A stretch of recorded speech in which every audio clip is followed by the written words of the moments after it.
Draw yna mae golau enllyn dod heibio mynydd rhyw a porth neigl yma i gyd a cilan a abysoch ar y nysoedd a si Benfro pan mae ddwrnod clir. Ia, mae gynnon ni le bach braf yn yma ar gyfer 5 o garafans. Hwn di'n cae bach ni. Dipyn mwy o ddail yma yn yr haf. I fama oeddwn ni'n dod, oedd Nia a Rhiannon yn dod y garafan yma a Iwan a fi mynd i ganu neu rhywbeth yn rhywle ac yn dod nôl yma gyda'r nos. Yn y Steddfod oeddwn ni'n carafanio fwyaf wrth reswm sgyrsiau difyr yn adlennu'n gilydd. Llawer iawn o drafod a hwyliau ac amser da. Ond yr atgof dwi eisiau rannu ydy'r sgyrsiau oedd Iwan a fi'n cael yn yma.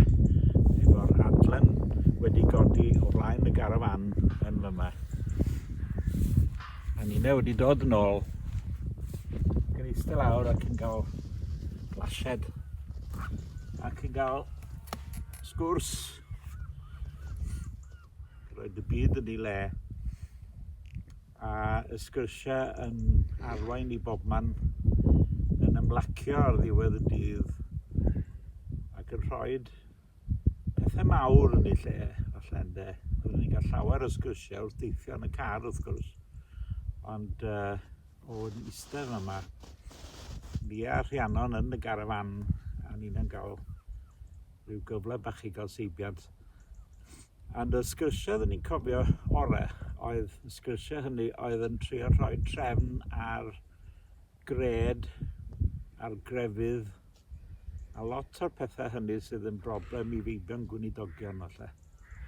Ac ar ben hynny wrth gwrs mi oedd Iwan wedi colli dad yn ifanc, hynny wedi gadael i ôl dwi'n siŵr, ac yn trio rhoi rhyw fath o batrwm oedd ddim yn golygu y patrwm cred llythrennol formalistig, ond yn chwilio am yr ystyron eraill oedd yn gweud trwy bethau ac o dan bethau. Dwi'n meddwl fod beirdd yn aml iawn yn agos iawn at y ffyrdd yna o feddwl. Ac mi oeddwn ni gael cyfle i roi rhywfaint o falm ar y briw ac yn gweld bod yna ffyrdd o edrych a ffyrdd o chwilio. Dwi'n meddwl mai chwilio ydy'r gair mawr. Yn yr adlen, yn y garafan, yn trio rhoi trefn ar bethau, yn trio deall ac yn chwilio. Beth felly ydy carafanio i mi, creu lle dros dro, lle sydd yn rhoi cyfle am sgwrs ac ymchwil bellach. A dwi'n colli'r sgyrsiau hynny fawr iawn fel y gallwch chi fentro.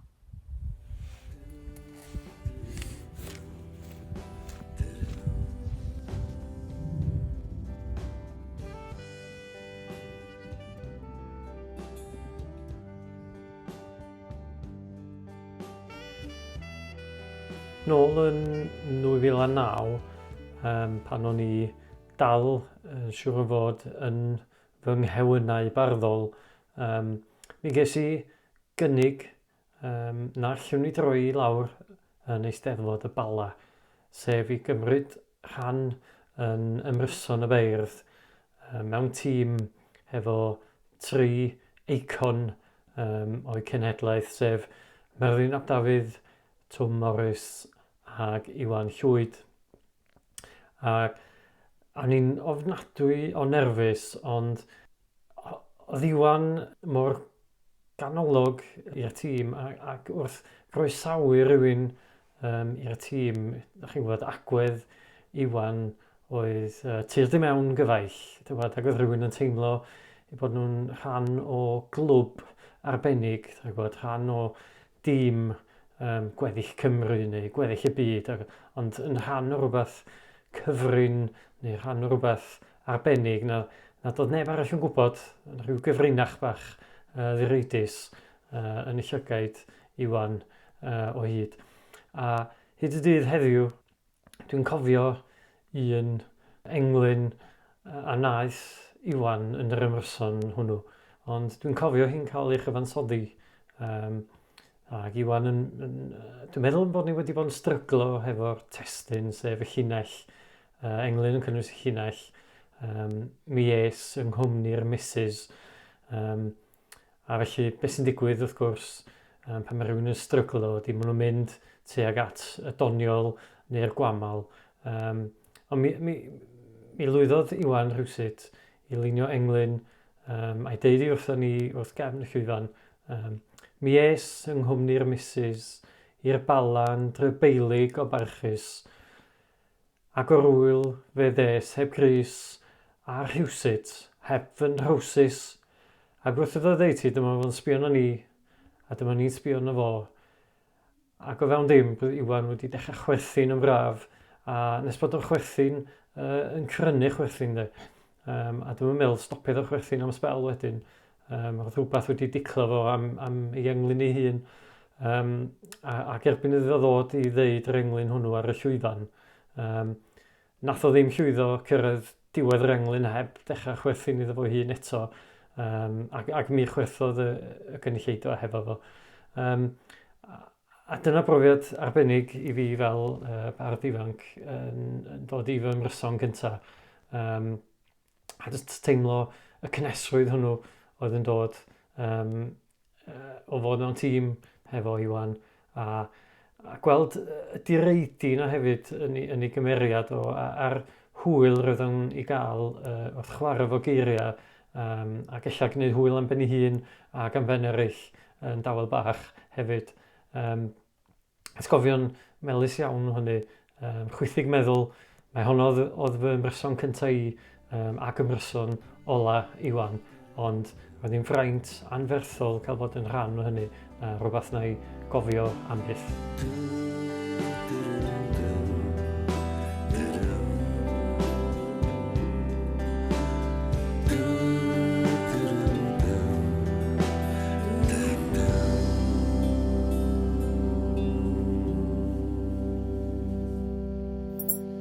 Tro cyntaf i mi gwrdd â Iwan Llwyd oedd yn bar y blingwyr Ysgyd Arms yn Aberystwyth. Roeddwn ni wedi bod yn brifysgol y flwyddyn gynt, ond wedi cael kick-out. Ac wedyn, yr hynny adael i fi wneud be o'n i wir eisiau wneud, oedd mynd i astudio celf, cwrs sylfaen yng Nghaer.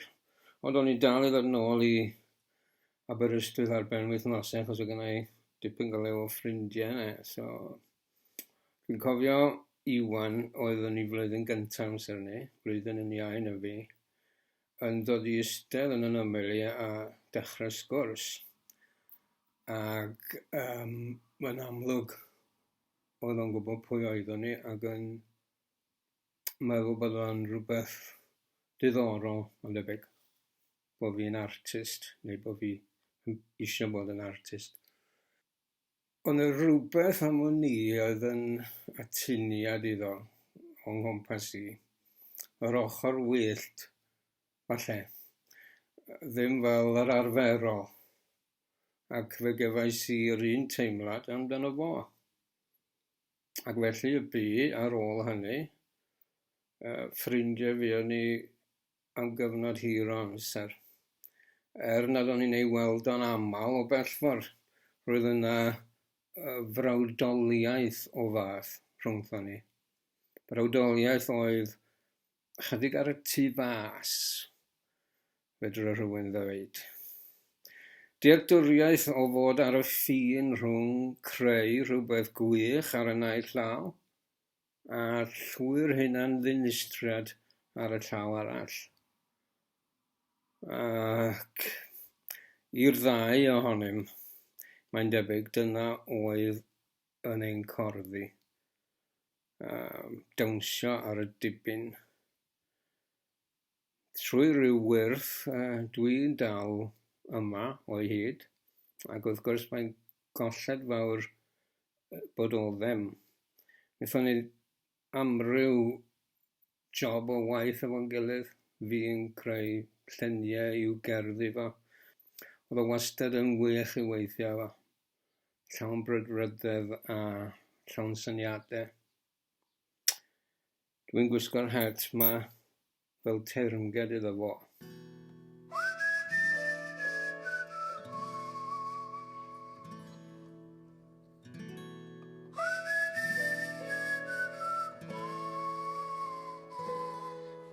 Ffarwel fo i chi unwaith, a ffarwel fo i chi ddwy. Wel, un o'r troion cyntaf dwi'n meddwl i mi weld Iwan Llwyd yn adrodd cerdd ar lwyfan oedd fel rhan o daith syched am sycharth nath esgor ar y gyfrol yma. Taith oedd yn nodi ac yn dathlu 600 lwyddiant gwrthryfel Glyndŵr. A beth o'r tro cyntaf hynny i'r tro ola y gwelais Iwan yn perfformio cerdd ar lwyfan. Mi o'n i'n rhyfeddu ar y ffordd e jyst yn neud i'r gerdd a'r perfformiad fod mor cool mewn ffordd a dal sylw'r gynulleidfa o'r gair cyntaf hyd y gair ola. Ac mi oedd e yn batrwm i ni fel bedd ifanc ar y pryd oedd yn cymryd rhan yn yr un nosweithiau ag i'w dilyn. A mi'n cyfri fi hun yn lwcus iawn bod fi wedi cael y cyfle i wylio fe'n perfformio ac i fod yn ei gwmni a yna wastad gwen, lydan a wastad gair wanogaeth ar ôl i ni perfformio'n cerddi ni hefyd. Dwy daith. Yn foliog deuai'r swyddog o Sais a'r siwrne i'r gwlad anghwrtais, a fynnau siarad yr iaith wirion na bob tro y troau ei gefn. Glynau'n dyn yn y glannau, rhyddlan, conwy a biwmares.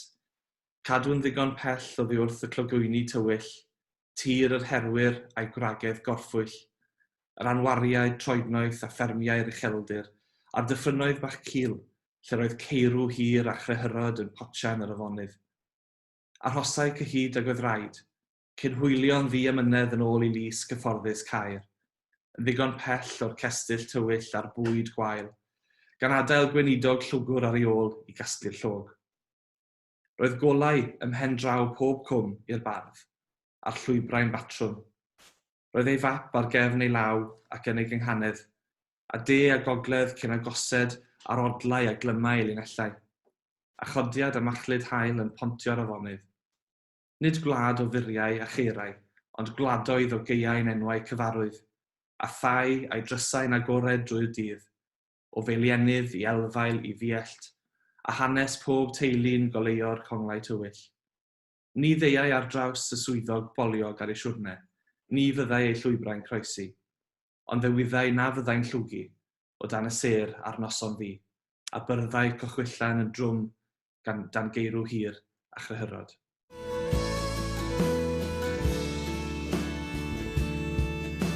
Yr hogan ar fy ngwely, mae hi'n wastad ac yn wyn. Fy mendith ar y llwybrau. Roedd yna rhywbeth personol rhwng Iwan a fi. Rhyw berthynas amhendant fel rhwng B minor a G. Daco fo yn ei het a'i gitar fas a'i amp ar y llinyn tin uchel sydd rhwng rhemp a champ.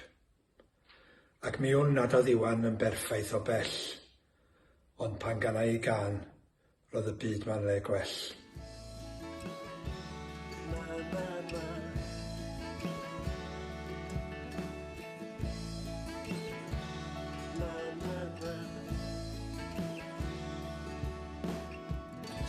Oedd gennau feddwl mawr iawn o Iwan Llwyd, ac yn benna fel ffrind dad a fel rhywun fyswn i'n ei weld o gwmpas yn hytrach na meddwl mawr o'i dalent o a'i allu fo geiriau sy'n erbyn rwan dwi'n sylweddoli.